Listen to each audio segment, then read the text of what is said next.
నమస్తే రమగారు. నమస్తే జయ. చందమామ కథ ఒకటి చెప్తారండి. ఇంకోటి చెప్దాం.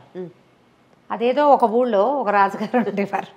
ఊరి పేర్లు పెట్టలేనబ్బా నేను. అంతేనా రమగారు? రాజుగారికి ఒక భలే అందమైన కూతురు ఉండేదట.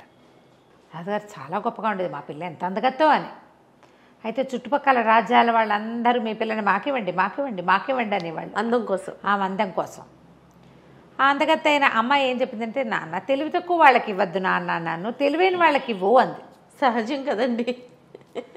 వాళ్ళని వీళ్ళని ఏదైనా మాట్లాడితే ఏమిటి వీళ్ళు ఇలా ఉన్నారు వాళ్ళు అలా ఉన్నారు అలా అనిపించేది. కొంతమంది తెలివిగల వాళ్ళుగా కనపడేవారు, కానీ వాళ్ళు తనకంటే తెలివిగల వాళ్ళు కాదేమో అనిపించేది. సరే, ఈ లోపల ఊళ్ళో కూడా బాగా సంపాదన పరులైన వాళ్ళు, అంటే మంచి ధనవంతులైన వాళ్ళు, చిన్న రాజ్యం అది, అమ్మాయిని మాకు ఇవ్వండి రాజ్యాన్ని మేము సేఫ్గా చూసుకుంటాం ఇలాంటివి కూడా చెప్తుండేవాళ్ళు. చివరికి ఆయన గుళ్ళు మండిపోయింది. ఇలా కాదు, మా పిల్లకి స్వయంవరం లేదు, నేనే చెప్తా, నన్నెవరు మోసం చేస్తారో వాళ్ళకి నా పిల్లని ఇస్తానని. నన్ను మోసం చేయలేకపోతే 100 కొరడ దెబ్బలు బడికి అని చెప్పాడు. అయినా సరే రాజకుమార్తె తాలూకు సౌందర్యం పట్ల ఆసక్తితోటి వారా వీరా వచ్చేవాళ్ళు రాజుగారికి ఏవో ఒకటి పిచ్చి మాటలు చెప్పి ఆయన్ని మోసం చేయలేక ఆయన్ని బోల్తా కొట్టించడం వాళ్ళ వల్ల గాక కొరడా దెబ్బలు తినిపోయేవాళ్ళు.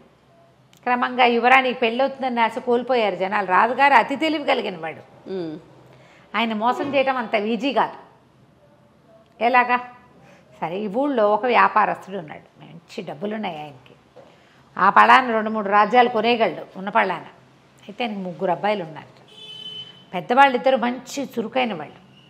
వ్యాపారం 3 పువ్వులు 6 కాయలు 16 పువ్వులు కూడా చేసి పారేశారు. 3వ వాడి పేరు బుద్ధుడు. వాడికి ఏం రాదు, వాడు ముద్దురా చిప్ప. ఏదో చేసుకుని ఆడుకుంటూ ఉండేవాడు. ఉత్సాహం లేదు వాడికి, ఏమి వ్యాపారంలో అసలు ఆసక్తి లేదు. సరే, లాభం లేదని ఈ రాజుగారు, ఈ వ్యాపారస్తుడి కొడుకులు అన్నారు, నాన్న నాన్న రాజుగారు అంతు చూసి మేము రాకుమార్తెను పెళ్లి చేసుకుంటామని పెద్ద అబ్బాయి వెళ్తానన్నాడు అనేసరికి సరే పంపించాడు. ఆయనకి ఏంటంటే తన కొడుకుల తెలివి మీద చాలా నమ్మకం ఉంది. ఆయన ఎక్కువ నమ్మాడు. మరి నమ్మి, వెళ్ళరా నువ్వైతే సాధించుకొచ్చేస్తావు, క్షణం నీకు ఎంతసేపు రాజును మోసం చేయటం, నీకు చిటికలో పని వెనతో పెట్టిన విద్య, అలాంటివి చెప్పి పెద్ద అబ్బాయిని పంపాడు. పెద్ద అబ్బాయి వెళ్ళాడు, రాజుగారి దగ్గరికి వెళ్ళి కూర్చున్నాడు. రాజుగారు రెడీగా ఉన్నారు.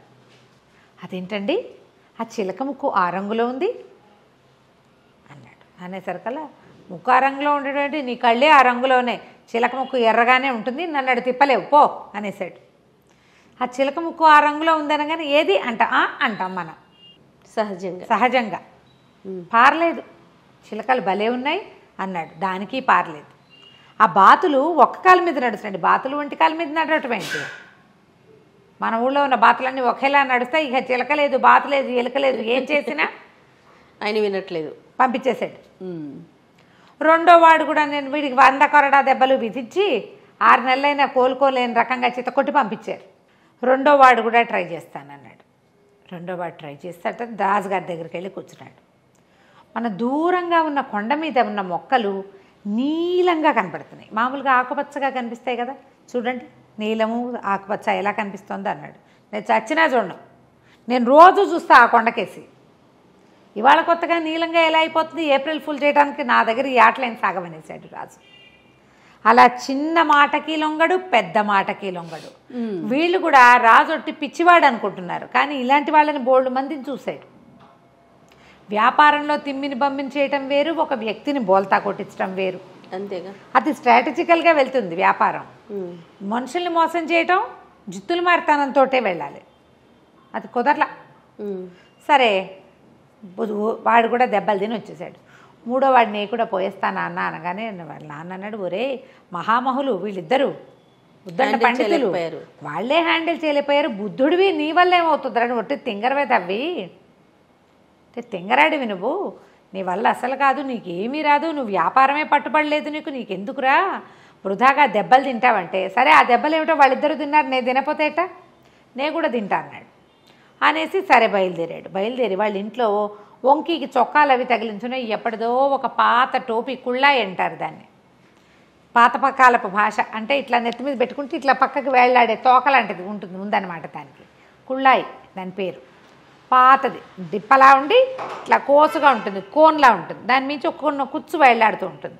పాత కుళ్ళాయిని దుమ్ము దులిపి నెత్తి మీద పెట్టుకున్నాడు. అదెందుకురా అన్నాడు వాళ్ళ నాన్న. ఏదో ఒక ఉపాయంలే అని చెప్పి కుళ్ళాయి నెత్తి మీద పెట్టుకుని వెళ్ళాడు.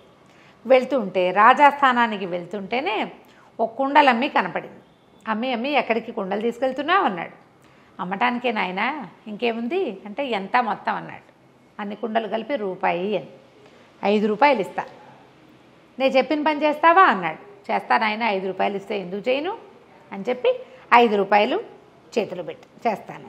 సరే నువ్వు నా వెనకాలరా అని చెప్పి ఇక్కడుండు నే కేకేసేదాకా రాజుగారి దగ్గరికి వెళ్ళాడు. రాజుగారి దగ్గరికి వెళ్ళేసరికల్లా కూర్చున్నారు. ఏరా అబ్బి, మీ అన్నయ్యలు ఇద్దరు అయ్యారు, నువ్వు దెబ్బలు తినడానికి వచ్చావంటే కాదండి, నా దగ్గర ఒక నెత్తిమించి కుళ్ళాయి తీశాడు. ఇది చూసారా, మహిమగల కుళ్ళాయి. ఇది ఎవరి దగ్గర ఉంటే వాళ్ళకి ఎదుటి వాళ్ళు మాట వింటారు. ఈ కుళాయిని మీకు చూపించడానికి తెచ్చా. కుళాయా, ఇదేంటి మురిగ్గా ఉంది మాస్టర్, దీని నిండా దుమ్ము, పాతది ఎప్పటిదో 10 ఏళ్ళ నాటిది, దీనికేం మహిమ ఉంటుంది అన్నాడు. ప్రూవ్ చేయగలనండి నేను అన్నాడు. ఏది ప్రూవ్ చేయి చూద్దామన్నాడు. సరే అదిగో దూరంగా చూడండి, ఆ కుండలమ్మే మనిషి కనిపిస్తోంది, నేను ఇక్కడి నుంచి ఓ కేకేసి కుండలన్నీ పగలగొట్టించేస్తా అనేసరికి రాజు అన్నాడు. ఏంటి నిజమా అన్నాడు. ఇదిగో చూడండి కుళ్ళాయి నెత్తి మీద పెట్టుకుంటున్నా, నేను నెత్తి మీద పెట్టుకున్నాక కుండల మనిషి నా మాట వింటుంది అన్నాడు. నెత్తి మీద పెట్టుకున్నాడు. పెట్టుకుని చప్పట్లు కొట్టి ఓ కుండల మనిషి ఇటు కనపడు అన్నాడు. ఆ కుండల అమ్మావిడ ఇటు తిరిగింది. మొత్తం కుండలని పగలగొట్టాయి అన్నాడు. అనగానే ఒక్కోకుండా టపి 7 కుండలు పగలగొట్టేసి చక్కగా డబ్బులు తీసుకుంది కదా. రాజుగారు నిర్కాంతపోయాడు. పోరిని ఇంత సింపుల్గా మాట వినిపించచ్చా? మన దగ్గర మాట వినని ఘటాలు చాలా ఉన్నాయి. ఆ టోపీ తీసుకుంటే సరిపోతుంది, ఆ టోపీ నాకు ఇచ్చే అన్నాడు. అబ్బాయి నన్ను ఊరికే ఎందుకు ఇస్తానండి, డబ్బులకి ఇస్తానన్నాడు. ఆయన 10 అన్నాడు, 20 అన్నాడు, 30 అన్నాడు, 40 అన్నాడు, చివరికి 100 వరహాలకి ఆ కుళ్ళాయి అమ్మేశాడు. మురికి పట్టిన కుళ్ళాయి అమ్మేశాడు. అమ్మేసి ఆ డబ్బులు బొడ్లో దొప్పుకొని బయటికి వెళ్ళి నుంచున్నాడు. రాజుగారు ఆ కుళ్ళాయి తను పెట్టుకుని దారిపోయేవాడెవడనో చప్పట్లు కొట్టి పిలిచి, అరే ఉన్న పళ్ళని దాని నుంచి దూకేంటే ఎందుకండి అన్నాడు వాడు. అనగానే ఈయనకి డౌట్ వచ్చి వీడు నా మాట వింటలేదు. అక్కడి నుంచి ప్రతి వాళ్ళని పిలిచి ఏదో చెప్తాడు, వాళ్ళు ఏదో అడుగుతారు కానీ ఎవరు ఏమీ చేయటం లేదు. ఇప్పుడు సైనికులు వాళ్ళు అనుకో, రాజు చెప్పిన పని చేస్తారు, దూకంటే దూకుతారు, పొడువంటే పొడుస్తారు. రోడ్డును పోయే వాళ్ళు ఎందుకు వింటారు? అంతే. అక్కడి నుంచి ఆ కుళ్ళాయి తనకు పని చేయట్లేదని గమనించి ఓ సైనికుడు నెత్తి మీద పెట్టి, వరే నువ్వు ఏదైనా చెప్పు అంటే వాడు ఏదో చెప్పాడు. ఏ పని ఎవరూ చేయటల్లా. ఆయనకు అర్థమైంది, వచ్చి దిక్మాల కుళ్ళాయి, ఏం మాట వినేది కాదు. ఈయన పరిగెత్తుకుంటూ బయటకు వెళ్ళి ఓ సైనికుడిని కేకేశాడు. ఒరే ఇందాక ఒక కుండల మనిషి కుండలు పగలు కొట్టింది కదా, ఆ మనిషిని కేకేసుకురారా అని. ఆ మనిషిని పిలుచుకొచ్చారు. ఏమమ్మా ఆ కుర్రాడు చెప్పగానే కుండలు పగలు కొట్టావు కదా అంటే, అవును బాబు 5 రూపాయలు ఇచ్చాడండి. అనగానే ఆశ్చర్యపోయాడు. ఇక్కడేమో రూపాయికి 5 ఇచ్చాడు, నా దగ్గర నుంచి 100 పట్టుకెళ్ళాడు. అప్పుడు ఆ కుర్రాడు పక్కన దాక్కున్నాడుగా వచ్చాడు. మీరు మోసపోయారు కదా, మీ అమ్మాయిని ఇచ్చి నా పెళ్లి చేయండి అన్నాడు. ఈ బోడి మొహంలో ఉన్నాడు, వీడికి ఎందుకు ఇవ్వాలనిపించింది ఆయనకి. అయితే ఏమన్నాడు, అలా కాదు, ఇంకొక పరీక్ష పెడతా. నువ్వు ఎలాగైనా సరే మా మంత్రి ఉన్నాడే ఆయనకి తెలియకుండా బలవంతంగా నా దగ్గరికి తీసుకురావాలి. తీసుకొస్తే నువ్వు మోసగించినట్టు, ఆయన మోసగించి నా దగ్గరికి తీసుకురావాలి ఆయనకి తెలియకుండా అని చెప్పాడు. సరే ఒప్పుకున్నాడు కుర్రాడు. అలాగేనండి అన్నాడు. ఈయన వెంటనే మంత్రికి కబురు చేశాడు. ఫలానా వ్యాపారస్తుడు 3వ కొడుకు బుద్ధుడు అనేవాడు నీ దగ్గరకు వస్తాడు, నువ్వు వాడి మాట వినద్దు, వాడు నీ దగ్గరికి రానివ్వకుండా నేను 100 మంది సైనికుల్ని కాపలా పెడతాను అనేసరికి సరే అన్నాడు. మంత్రి గారి ఇంటి చుట్టూతా కాపలా పెట్టారు, వాడిని లోపలికి రానివ్వరు. వీడేం చేశాడు, ఒక గోను సంచి తీసుకుని ఆ గోను సంచిలో కూర్చుని ఆ సంచితో సహా మంత్రి గారింటి ముందు దొరలటం మొదలుపెట్టాడు. మంత్రి గారింటి ముందు దొరలేసరికల్లా ఎవడరా నువ్వు, ఏంట్రా ఇది సంచితో సహా దొరుకుతున్నావు అని మంత్రి గారు బయటకు వచ్చి అడిగాడు. అడిగితే మూట బొడదీసి చూశారు, వీడని తెలిసింది. ఏమిట్రా ఇందులో కూర్చొని దొరుకుతున్నావు? ఇది జ్ఞాన సంచి అండి, ఇందులో కూర్చున్న వాళ్ళకి వీళ్ళు చెప్పిన మాట అవతల వాళ్ళు వింటారు. దొర్లించుకో, ఇందులో ఉండటమే, మనం కాసేపు దొరలేమంటే చాలు అనగానే మంత్రి గారు నిజమా అన్నాడు. అవునండి, అవును, మనం ఏదనుకుంటే అది చేస్తాం, నేను రాజుగారిని మోసం చేశాను ఈ సంచిలో కూర్చునే అనగానే ఆయన మంత్రి గారికి ఉత్సాహం వచ్చింది. ఆయనకి చిన్న మంత్రి హోదాలో ఉన్నాడు, పెద్ద మంత్రి అయిపోవాలని ఉంది పాపం ఆయనకి. అందుకని ఏం చేస్తాడు, ఒరే ఉండరా నువ్వు బయటిరా, నేను కూర్చుంటానని ఆ సంచిలో కూర్చోగానే వీడు మూతి కట్టేసి ఆ సంచి ఈడ్చుకుంటూ తీసుకుపోయాడు. ఆయన లబోదిబో ఆ సంచిలో ప్రతివాడికి అత్యాశ ఉంటుంది కదా. వీడి రాజుగారి దగ్గర తీసుకుపోయి సంచి బుడదీశాడు. అందులోంచి మరి మిడిల్ సైజు మంత్రి గారు లేచి నుంచున్నాడు. ఇదేమిటి సంచిలోకి ఎలా వచ్చిందంటే, అందరూ నా మాట వింటారని చెప్పాడంటే జ్ఞాన సంచి అన్నాడు, అందుకని ఎక్కానండి అన్నాడు. ఎలాగైనా మంత్రిని తీసుకురావాలి, సైనికుల్ని తీసుకెళ్ళి కాదు. ఇప్పుడు దొరికేశాడుగా.